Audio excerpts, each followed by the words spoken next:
तो अब देखते हैं आर्टिकल 23 एंड आर्टिकल 24, दोनों को कंबाइंड करके देखते हैं इस वीडियो में। आर्टिकल 23 जो है, आर्टिकल 23 और 24 ये दोनों एक साथ है। राइट अगेंस्ट एक्सप्लॉयटेशन, मतलब शोषण। एक्सप्लॉयटेशन मतलब हो गया शोषण किसी का, तो उसके अगेंस्ट राइट दिया हुआ है, फंडामेंटल राइट है। तो 23 आर्टिकल में ये कहा गया है कि किसी भी फोर्स्ड लेबर किसी का नहीं किया जा सकता है। बेगारी जिसको कहा जाता है, बेगारी। बेगार मतलब एक इंडियन कंसेप्ट ही है ये, अलग दुनिया में और कहीं ये नहीं है। एक इंडियन यूनिक सिस्टम इंडिया का है, जो पहले ट्रेडिशनली होता था। जो ज़मींदार जो है किसी का बिना पैसे दिए हुए उससे काम करवा लेता था, लेबर का काम कराता था बिना पैसे दिए हुए। तो ये बॉन्डेड लेबर कहा जाता है जिसको। बहुत सारे कंडीशन हो गया, हो सकता है उसने कोई उसके पिताजी ने कोई उससे लोन लिया हो, लोन नहीं चुका पाया हो, तो उसके बेटा, उसके ख़ानदान, सभी लोग बॉन्डेड लेबर की तरह काम करते हैं उस पैसा को चुकाने के लिए। तो ये बेगार में आता है। It is unique system of India, ये भी लिखा हुआ है। और बेगार के साथ पहला ये हो गया। दूसरा ये हो गया ह्यूमन ट्रैफिकिंग। ह्यूमन ट्रैफिकिंग मतलब इंसानों का खरीद बिक्री करना, उनको स्लेव बनाना प्रोस्टिट्यूशन के लिए, या फिर देवदासी प्रथा हुआ करता था पहले, उस पे भी बैन लगा दिया गया है। देवदासी प्रथा मतलब मंदिरों में, टेंपल में किसी महिला को दे दिया जाता था, और वहाँ जो पंडित होते थे उनके सेवा के लिए वो लाइफ टाइम के लिए, मतलब एक तरीके से बॉन्डेड लेबर की तरह काम किया करते थे। तो देवदासी कहा जाता था उसको। तो ये सभी प्रथा को हटा दिया गया है आर्टिकल 23 के द्वारा। अगर कोई आपसे कराता है तो उस पर सुप्रीम कोर्ट या हाई कोर्ट अब जा सकते हैं। तो ये सिटीजन्स और नॉन सिटीजन दोनों के लिए है। फॉरेनर हो या इंडियन सिटीजन हो, दोनों के लिए अप्लाई करता है।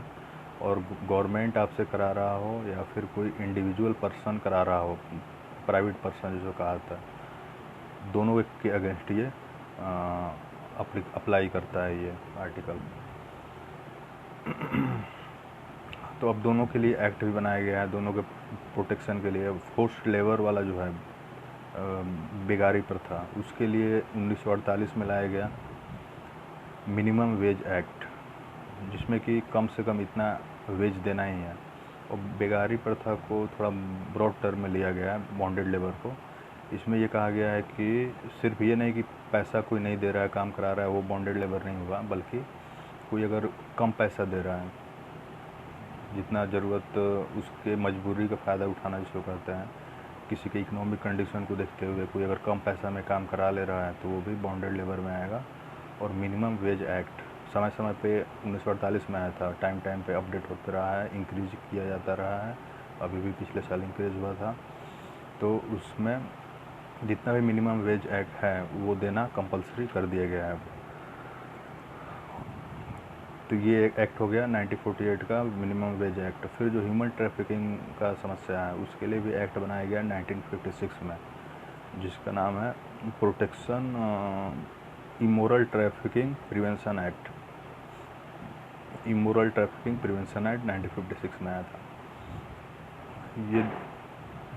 ये दो कानून के तहत इसको प्रोटेक्ट कर लिया गया है।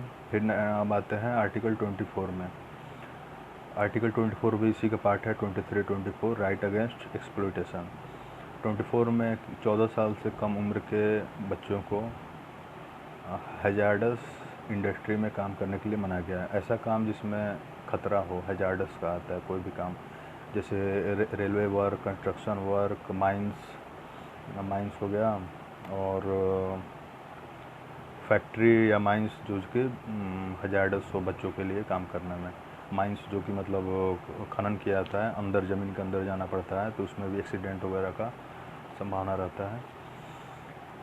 तो ये भी समय समय पे अपडेट होते रहा है। अभी मोदी जी आने के बाद कुछ रिलैक्सेशन किए थे कि किसको किसको हैजार्डस माना जाता है, कुछ काट छाट होते रहता है, कुछ इंक्लूजन सम एक्सक्लूजन ये होते रहता है, और ऐसा कोई करता है तो उसको सज़ा भी मिलेगा। ये भी कानून अपडेट चेंज होते रहता है, कितना सज़ा मिलेगा, क्या मिलेगा। अभी तो 2006 में अपडेट हुआ जो चेंज, उसमें हुआ था कि होटल, ढाबा, रेस्टोरेंट या फिर फैक्ट्री, रिसोर्ट, स्पा, चाय की दुकान, ये सब जगह पे काम करने पे 14 साल से कम बच्चों को ये इलीगल माना गया है 2006 के एक्ट के द्वारा। फिर 2015-16 में भी अपडेट किया गया था। तो कुछ काम जो हैजार्डस नहीं हो वो अलाउ किया गया मोदी गवर्नमेंट में, कि लड़का मतलब पढ़ाई भी करता रहे, वो कुछ कमाई भी करता रहे, घर के काम भी होते रहे, तो उसमें कुछ रिलैक्सेशन किया गया है। जैसे गांधी जी का जो सिद्धांत था, गांधी जी ने तो पहला जो एजुकेशन सिस्टम जो गांधी जी ने जो बनाया था, उसमें तो उन्होंने कहा था कि वो बच्चों को एजुकेशन के साथ साथ वो टेक्सटाइल बनाना भी सिखाया जाए, चरखा चलाने वाला, कि साथ में कुछ कमाई भी करता रहे। तो इसी सिद्धांत को मानते हुए सरकार ने अभी थोड़ा रिलैक्सेशन किया है इसमें, कि सरकार बच्चे कुछ कमाते भी रहें। और ये सब चीज़ है। चाइल्ड लेबर आर्टिकल 24 चाइल्ड के लिए हो गया। तो ये हो गया आर्टिकल 23-24। इतना काफ़ी है जानने के लिए। बाकी करंट का इशू आप देखते रहें, ज़्यादा डिटेल में जाने की ज़रूरत नहीं है इसमें। नेशनल कमीशन बना था तो उसने क्या किया 2005 में, ये सब ज़्यादा डिटेल में जानने की ज़रूरत नहीं है, दिस इज़ सफिशिएंट। करंट में जो हो रहा है वो आप देख सकते हैं अभी। बस नेक्स्ट आर्टिकल देखते हैं, आर्टिकल 25। अभी के लिए इतना काफ़ी है। Okay bye.